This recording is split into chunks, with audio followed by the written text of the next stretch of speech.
All right, so if you haven't filled out the survey yet, please do. That way we can get 5 more points added onto the exam for everybody. I went through briefly and looked at some of the feedback that students were giving me. One of the common things was students wanted to see more practice problems. In order to do that, we have to do a trade-off though, right? So I'm going to ask you guys to review nomenclature at home on your own time. It's very systematic. I don't think it's worth that much lecture time, but this way we can do more practice problems in class together. So I hope that's agreeable to everybody. If you don't want to read through the textbook, check out the Khan Academy. They do a great job. It's like 10 minutes, doesn't take very long. But I did want to review a little bit in terms of the acid-base chemistry with alcohols. So let's brush up on that.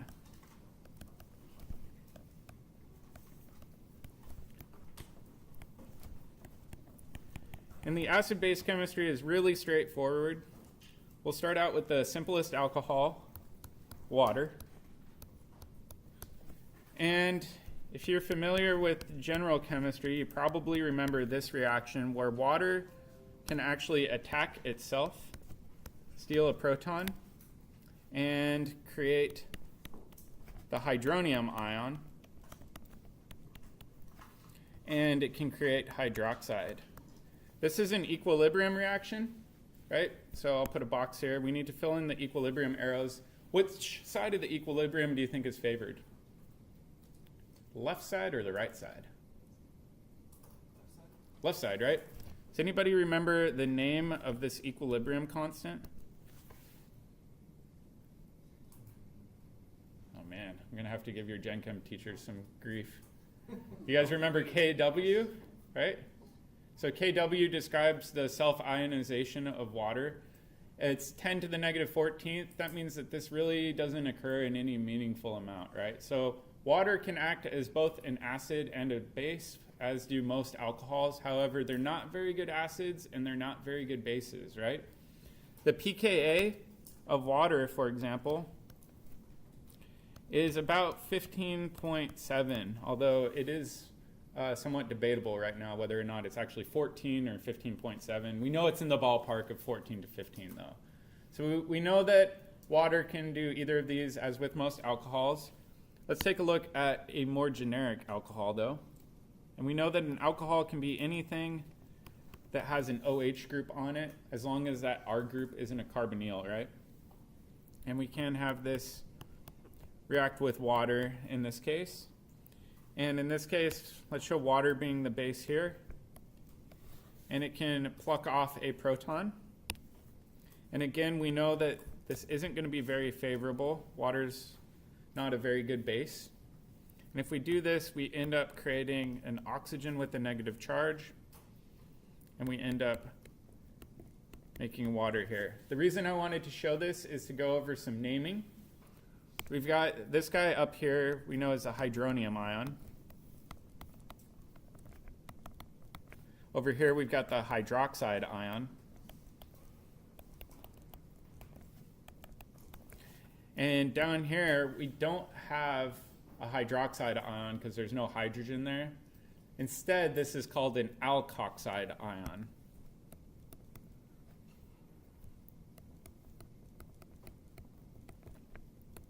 So make sure that you're very careful with what you're calling things. Hydroxide is only for OH with a negative charge, and alkoxides when you have a carbon oxygen with a negative charge. Does that make sense?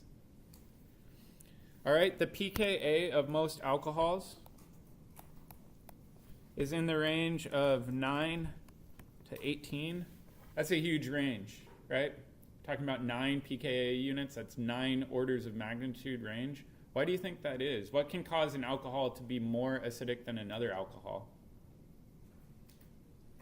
Think back to first term. What can impact acidity? Right, we had the cardio rules, right? So charge can impact it, although here we're assuming it's neutral. Then we go down to atom. All alcohols have the oxygen. That means resonance is a huge thing, right? So if that R group on your alkoxide ion can stabilize it with resonance, that means that the alcohol is going to be unusually acidic, right? What's something else that can make an alcohol more acidic? Induction, right? Induction's a huge one. Induction, if you remember, means you've got some carbon with electron withdrawing groups on it, so maybe a bunch of fluorines attached, that can actually pull the electron density away from the oxygen and make it more acidic as well. So there's a lot of factors that cause the pKa range to be quite broad for alcohols. In particular, there's one alcohol that's very common that we'll run into a lot. Looks like this. In fact, I'm going to show this bond. And again, I'll show water here as our super weak base. And again, we know water is a very weak base. So if we pluck off that proton, we've got oxygen with a negative charge plus our hydronium ion. This starting alcohol is called a phenol. That means that the conjugate base is called a phenoxide.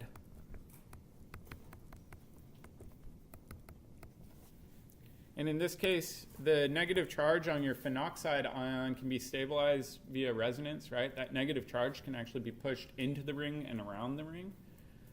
That means that the pKa of this alcohol is pretty dang low. pKa is about 10, and so it's on the lower end. Most alcohols tend to be around the pK of water, so they're around 15. In this case, it's 5 orders of magnitude more acidic because its conjugate base has a negative charge. Does that make sense? I know a lot of this is review, but I figured it'd be worth going over. So now the question is, if water is a really crummy base, what base should we be using if we purposely want to deprotonate these? And there's a couple common bases that are used. So let's go over that.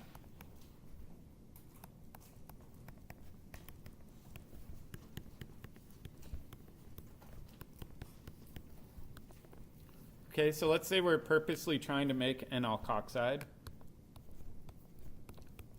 And I've got ethanol here, 2-carbon alcohol.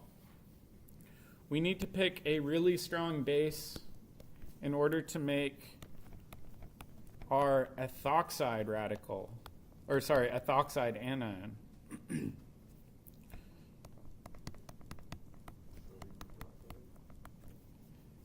Actually, let me rename this. This is going to be sodium ethoxide. What would be a really good base for deprotonating an alcohol? We know hydroxide's probably not going to be very good. What would be a stronger base than hydroxide?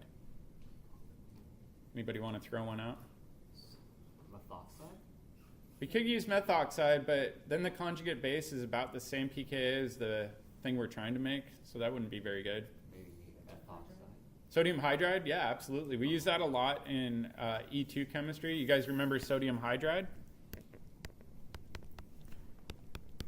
Sodium hydride is commonly used because if you use sodium hydride, you can pluck off that proton, and your conjugate acid is actually hydrogen gas, which bubbles out of solution, and you're left with your sodium ethoxide and no other byproducts. The great thing with making this is that this itself can be a strong nucleophile or strong base. We saw that in chapters 7 and 8.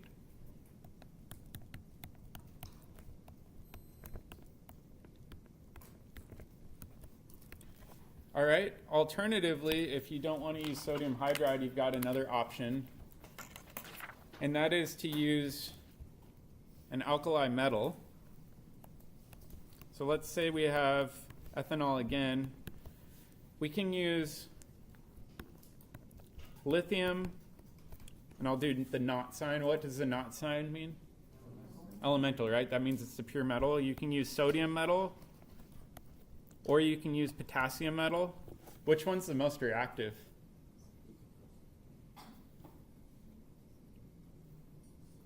You guys remember from Gen Chem? It's more reactive as you go down, right? So if you put lithium in, it's a really gentle reaction. You'll see some fizzing. And that, again, is because you're making this ethoxide anion and you're generating half an equivalent of hydrogen gas. If you put in sodium, you might actually see a little bit of a flame appear. So you do have to be careful then because that flame is that hydrogen burning. If you put in potassium, you'll actually see almost a burst of fire really quick. So you do have to be careful with these reactions. but you will have some sort of cation that pairs up with it depending on which of the metals you use. So if you use lithium, it would be lithium in there as a cation. If you use sodium, it would be sodium, and so on. So that's also very common. So I did want to show you guys an example of this. So let's say in lab, I've got tert-butanol. And I want to make potassium tert-butoxide because we know potassium tert-butoxide is useful for doing E2 chemistry. It's a non-nucleophilic base, and it will give you your Hofmann product. So it's non-nucleophilic base.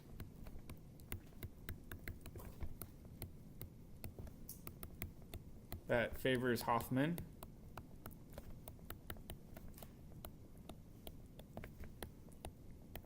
What method would you guys recommend doing?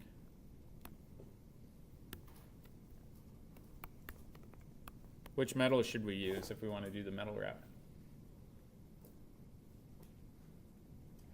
Potassium, right? All right, I was a little worried there. You guys were a little slow on the draw.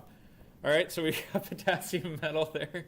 So quite often, when you guys see these reactions, I'll just give an example. Let's say I've got bromine here.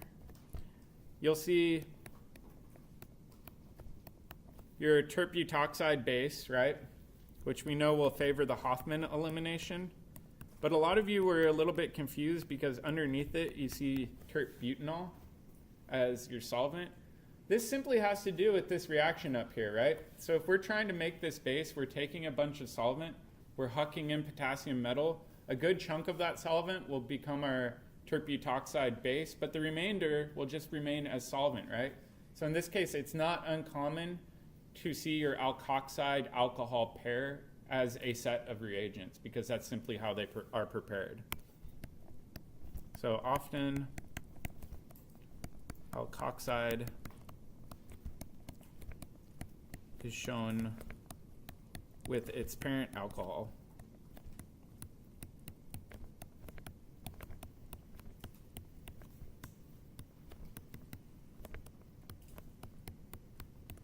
Does that make sense? I just wanted to clarify that because I know a few people have asked me about that already. All right, so let's do some brief review. I think this would be good. We'll go all the way back to last term on how to prepare alcohols, and then we'll review chapter 9 and 10. Okay, so let's prepare some alcohols. We know we can prepare alcohols from substitution reactions.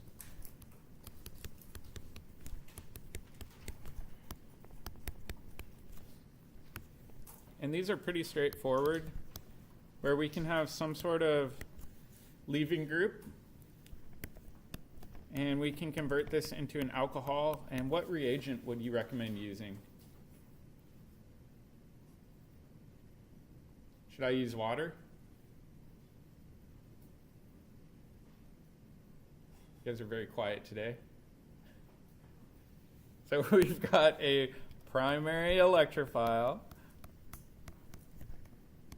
Do you think it's going to be SN1 or SN2? SN2, absolutely.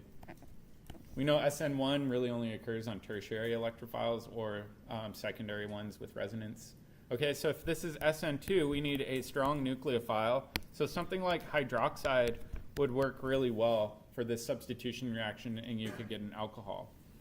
If you've got a tertiary electrophile,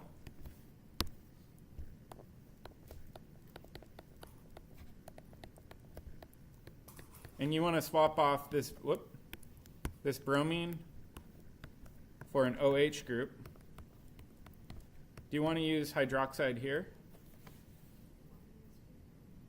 What would hydroxide do in this situation? You do elimination. Yeah, it would do elimination chemistry, right? So tertiary electrophiles with strong bases will do E2 chemistry. That'll be the favored reaction. So in order to accomplish this, we can't use hydroxide. That means we can't do SN2. That's a good sign that it's got to be SN1. That means we need a weak nucleophile, which means water would be the better reagent here. So you do have to be very careful with the strength of your nucleophile because hydroxide is both the strong nucleophile and strong base. So just some review there. The one bummer with this is you will also get E1 elimination.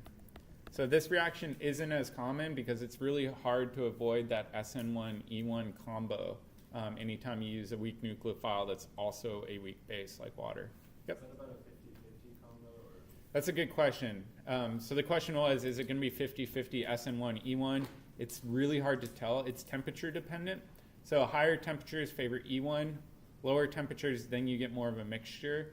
But it's very hard to tell until you actually run the experiment. Yeah. Okay, so that was last term. We saw how to make alcohols using substitution chemistry. Now let's go to this term.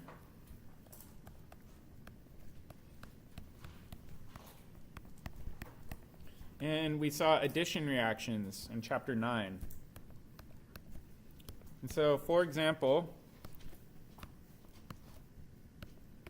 we had 3 different pathways. We had 2 pathways for installing our alcohol on the more substituted carbon. What do we call that sort of addition? If you add it to the more substituted side? Markovnikov, right? So these are Markovnikov. And then we saw alternatively you could add it to the less substituted side. And we said that this is anti-Markovnikov.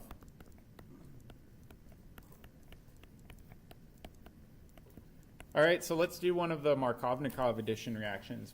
What would be one way of getting an alcohol in the more substituted carbon? Some hydronium. Yeah, so any catalytic acid and water. That was our simple one, right? So you can protonate your pi bond. Your carbocation will be on that central carbon because it's most stable, and then water will add in and you'll do a proton transfer. So make sure you review these if you don't remember the mechanism. What's the second method that we primarily use if you want to avoid rearrangement chemistry or acid-base chemistry? Yeah, oxymercuration, demercuration. So that was mercuric acetate. And what was step 2 for the demercuration part? Yeah, sodium borohydride, NaBH4. So that was the other route. Not as green, but sometimes we have to do that to avoid rearrangement chemistry or acid-base chemistry. All right, what about anti-Markovnikov addition? Okay, BH3THF. So that was the hydroboration part. And then second part, we need an oxidation. What reagents do we need for that? Yeah, sodium hydroxide and hydrogen peroxide. So not too bad, a fair amount of review. And then we also saw in that chapter a way of making diols, where instead of adding 1 alcohol, you add 2. So let's really briefly review that. So this time, I'll draw a simple alkene.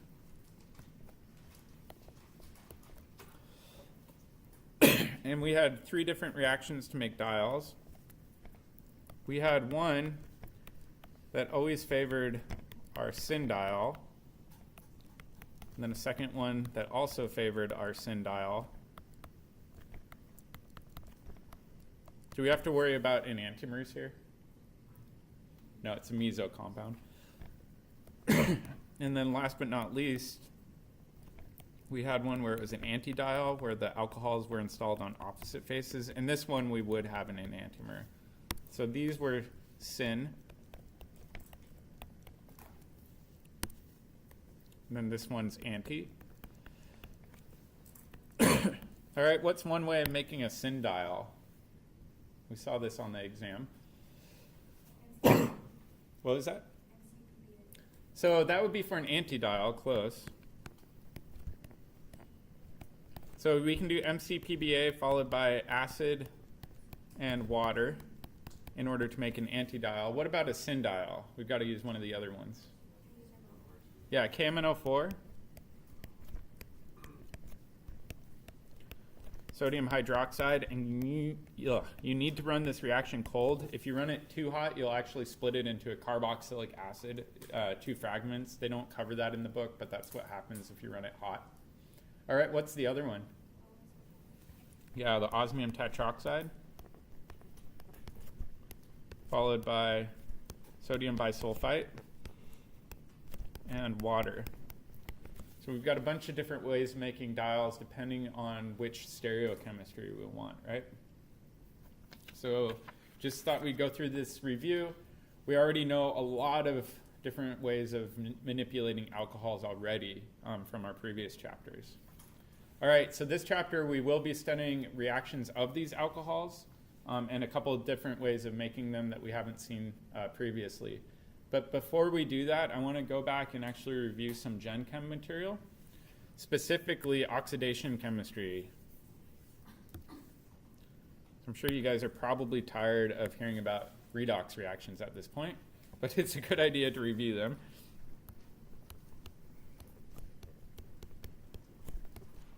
All right, so what happens when something is reduced generically? It gains electrons, right? I think that was one of the pre-lab quiz questions that a lot of people didn't remember. So the way I remember this is Leo goes grr. Do you guys remember that mnemonic? Or oil rig? Remembering either of those can be really helpful. So reduction means you're gaining electrons. That means oxidation is the opposite.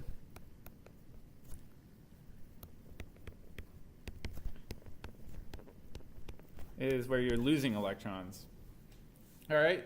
And so I did want to cover this, oxidation state versus formal charge.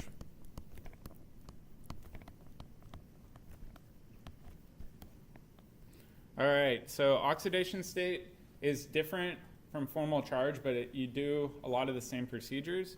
And so I wanted to show you guys this first with an example. And so let's take this example. We've got a single carbon alcohol.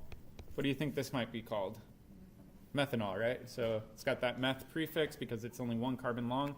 And then I'm going to go really, really old school. I'm going to draw the full Lewis structure.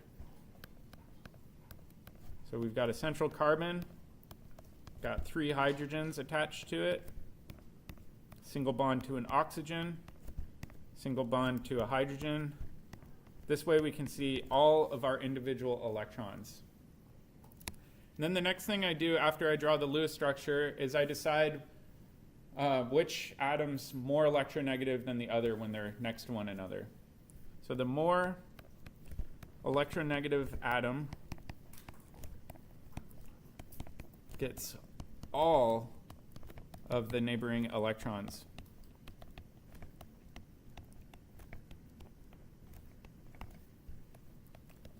If there is a tie, then electrons are shared. So for example, in this problem, let's try to determine the oxidation number for that central carbon. And then what we have to do is say, all right, what's more electronegative, carbon or hydrogen? And it's not immediately intuitive. They're very, very similar. So in order to do this, you may want to take a look at an electronegativity table. So for example, we've got hydrogen over here that's 2.1. We've got carbon that's 2.5. So which one's more electronegative? The carbon, absolutely. All right, which one's more electronegative between carbon and oxygen? Oxygen. So then what I like to do is go back up to my Lewis structure and I'd say, all right, carbon in this case is more electronegative than hydrogen, so it's going to take all of those electrons. However, the oxygen in this case is more electronegative than carbon, so that carbon doesn't get any of those. So I circle the electrons around that atom that belong to it, so to speak. Does that make sense? Okay, and then what I do is I say, all right, my valence number minus my circled electrons equals my oxidation number. Whoop, sorry. So in this example, we could say valence number of carbon is 4. How many electrons? do I have circled? 6. That means my oxidation number is -2. And this can be really helpful when doing redox chemistry in order to determine whether or not electrons were gained or lost during a reaction.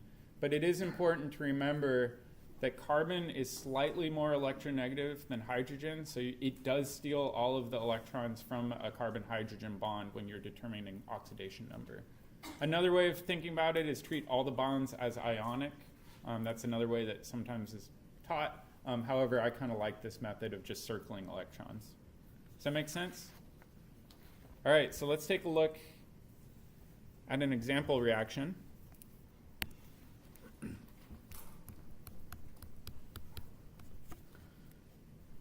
Let's say I've got ethylene,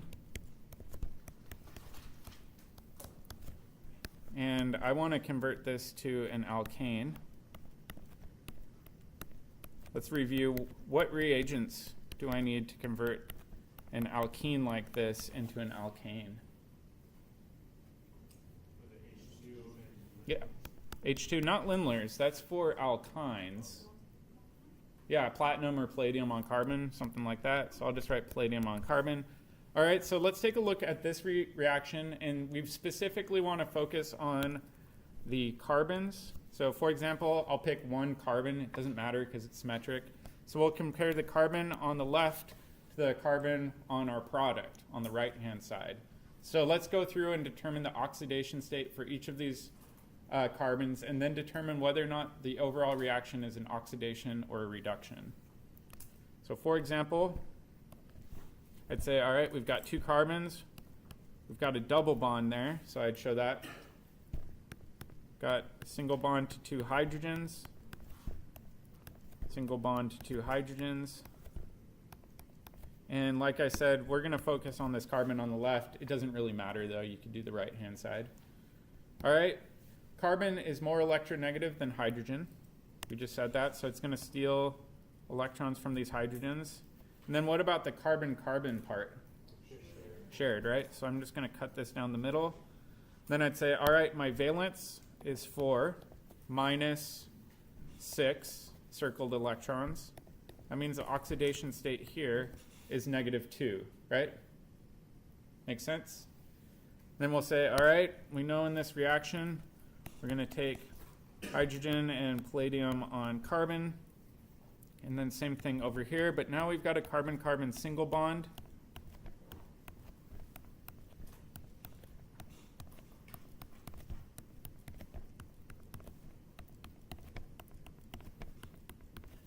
And same thing, we'd say, all right, carbon's more electronegative than hydrogen, so it's going to steal all of these. Carbon's tied with carbon, so it's going to share half of those. So just like before, we'd say, all right, 4 minus 7 would be -3. All right, so now it's pretty straightforward, right? We can say, all right, in this reaction, we went from an oxidation state of -2 to -3. So did we gain or lose electrons? Gained. We gained specifically 1 electron per carbon, right?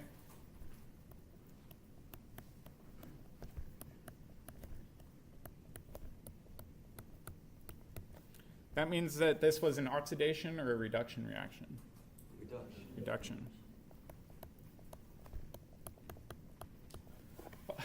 A lot of students get confused when we talk about reducing double or triple bonds, where they think that I'm referring to just reducing the number of pi bonds. That's not what it's referring to. It's actually referring to the oxidation reduction chemistry. And in this case, it's a 2-electron reduction for reducing an alkene to an alkane. So it is important to remember that it's not referring to the amount of double bonds being lost in a reaction. Does that make sense? All right, I think we're running out of time. On the pod, I want you guys to practice this, determining oxidation state. Don't be ashamed to draw Lewis dot structures again. It can be helpful circling the electrons. And then if you have any questions, I'm more than happy to help you guys.